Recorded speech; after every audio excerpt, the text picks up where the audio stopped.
বাংলাদেশকে ইন্ডিয়া বছরের পর বছর ডেকেডের পর ডেকেড কিন্তু বুলি করে আসছে, আর এই বুলিটাকে পুরোপুরি বাংলাদেশের সাইড থেকে জামাই আদর দিয়ে আমাদের স্বৈর শাসকরা 15 বছর ধরে প্রচন্ড পরিমাণে আদর করে রাখছে। আর এরপরও যে আমরা এত হেট্রেট করতেছি, এত কিছু দেখাচ্ছি, এত কথা বলতেছি যে ইন্ডিয়ার এগেনস্টে অ্যাকশন নেওয়া উচিত, কথা বলা উচিত, তার আগে একটা সত্যি কথা আমি জানাই দিতে চাই আমার বাঙালি ভাই বোনদের কাছে। সেটা হচ্ছে, আপনি বাংলাদেশের কথা বলতেছেন, Bangladesh is half India at this point, এর থেকেও বেশি হইতে পারে। যে কোনো শপিং মলে যান, দোকানে যান, যে কোনো শেলফ দেখেন, যে কোনো প্রোডাক্ট দেখেন, যে কোনো বিজনেস দেখেন, সবকিছু হচ্ছে ইন্ডিয়ান ইম্পোর্ট করা। আপনি যে কোনো ফ্যাক্টরিতে দেখেন, বাংলাদেশে ইন্ডিয়ান অপারেটেড ফ্যাক্টরি দিয়ে ভরা। ইন্ডিয়ান মানুষ বাংলাদেশে এসে শুধু চাকরি করতেছে না, 3 বছর 4 বছর 5 বছর ওদের ওয়ার্ক পারমিট শেষ হয় না, বছর পর বছর তারা চাকরি করে বাংলাদেশ থেকে স্যালারি নিয়ে যাচ্ছে। অ্যান্ড সেই স্যালারিটা আমরা যে রেমিটেন্স পাই, তার একটা বিশাল অঙ্কের রেমিটেন্স, ওদের স্যালারিটা ক্যাশ টাকায় করে ওরা বের করে নিয়ে যাচ্ছে। আমাদের রেমিটেন্স, বাই দ্য ওয়ে, আমাদের রেমিটেন্স, যেটা বাংলাদেশে থাকার কথা। এরপর আসতেছি বাংলাদেশের সকল বিজনেসকে বাদ দিয়ে শুধুমাত্র ইন্ডিয়ান প্রোডাক্ট, আমাদের ইম্পোর্টের টাকা পুরোটা ইন্ডিয়াতে চলে যাওয়া। বাংলাদেশি বিজনেসগুলো তো বাংলাদেশের টাকা বাংলাদেশে থাকেই না।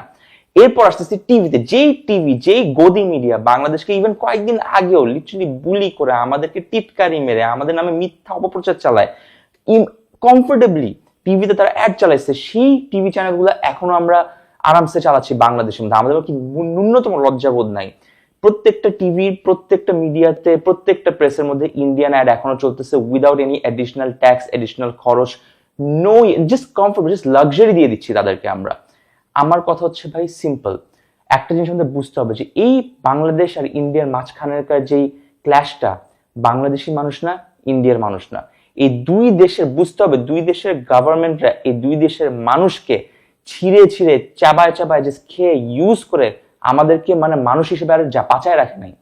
ইন্ডিয়ান গভর্নমেন্ট ইভেন ইন্ডিয়ান মানুষদেরকে ঠিকমতো ট্রিট করে না। প্লিজ স্টাডি, ইন্ডিয়ান মানুষ তাদের গভর্নমেন্টের উপর এখন অতিষ্ঠ হয়ে গেছে, টর্চারে, অ্যাবিউসে। তারাও চায় না, যে কোনো ইকে জিজ্ঞেস করে দেখেন, আমাদের যেই বাঁধের কথা আমরা বলতেছি, 60 থেকে 70 হাজার মানুষকে শুধু ইন্ডিয়ান গভর্নমেন্ট তাদের আদিবাসীকে ভিটাহারা করে দিছে এই বাঁধ নির্মাণের জন্য। কোন বাঁধ? যে বাঁধটাকে খোলার পর বাংলাদেশের মানুষ ডুবে মারা গেছে।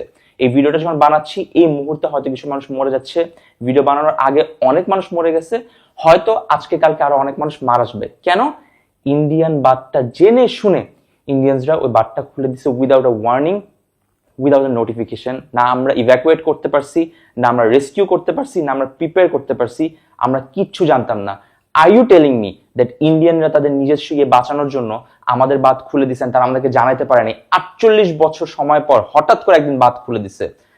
সিম্পল হিসাব, ইন্ডিয়ান মানুষ না, ইন্ডিয়ান গভর্নমেন্টের জানা উচিত, বাংলাদেশের জানা উচিত আমরা কারো পুতুল না। সুতরাং আমি যে গিফটের কথা বলছিলাম, এই গিফট আমি একা দিতে পারবো না।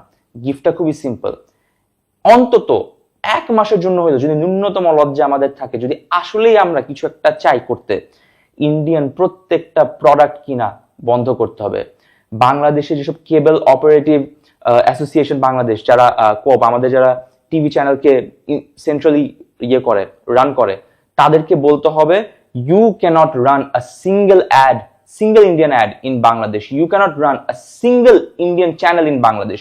চালাইতেই যদি হয়, যদি ওটা করতে হয়, বাংলাদেশের প্রত্যেকটা চ্যানেলের, ইন্ডিয়ান প্রত্যেকটা চ্যানেলের প্রত্যেকটা সকল টাকা, এই পুরা মাসের টাকা ফুল ফান্ডিং যাবে হচ্ছে এই বন্যার্থদের পাশে, যেটা ইন্ডিয়ানদের জন্য আজকে এরকম হয়েছে। সো প্রত্যেকটা ইন্ডিয়ান প্রোডাক্ট, প্রত্যেকটা ইন্ডিয়ান প্রেস মিডিয়া, প্রত্যেকটা ইন্ডিয়ান ম্যানুফ্যাকচার থেকে শুরু করে, ইম্পোর্ট থেকে শুরু করে, দোকান থেকে শুরু করে, শেলফের ফ্রন্ট পেজ থেকে শুরু করে, প্রত্যেকটা ইন্ডিয়ান ব্যানার আমাদেরকে 1 মাসের জন্য হলো একটানা বন্ধ রেখে বুঝাইতে হবে আমরা কারো পুতুল না, আমরা কারো বুলি হচ্ছি না, আমরা নিজের পায়ে দাঁড়াবো। That's number 1। এরপর আমি আসতেছি হচ্ছে সুন্দর করে বাংলাদেশে এই যে বন্যার্থদের সাহায্যের কথাটা আমি কেন আগে বলিনি, আমি কেন আগে ইন্ডিয়ার কথা বলছি। আমার কথা হচ্ছে, প্রত্যেকবার যখন বন্যা হবে, প্রত্যেকবার যখন ক্রাইসিস হবে, তখন কি সেলিব্রিটিজরা এসে এসে শুধুমাত্র ভিডিও করবে, ফান্ড রেজ করবে, তারপর এরকম রেস্কিউতে যাবে? এখানে কি সরকারের কোনো কাজ নেই, মন্ত্রীদের কোনো কাজ নেই, আমরা সাধারণ জনগণ আমাদের কোনো কাজ নেই, আমাদের কোনো রোল নাই, শুধু কি স্ট্যাটাস দিব? শুধু সরকার না, শুধু আমাদের অর্ডিনারি মানুষ না, সিটিজেন্স না, আর্টিস্ট না, সেলিব্রিটি না, ইনফ্লুয়েন্সার না, ক্রিয়েটর না, প্রত্যেকটা সিঙ্গেল মানুষ ইন্ডিয়াকে আমরা গিফট দিব, 1 মাসের গিফট। কোনো প্রোডাক্ট বয়কট ফয়কট কিচ্ছু বুঝি না, একটা মাস টিভি চ্যানেল থেকে শুরু করে, প্রোডাক্টস থেকে শুরু করে, বিজনেসেস থেকে শুরু করে ইন্ডিয়াকে ভুলে যেতে হবে। Let them know that we are not their puppets.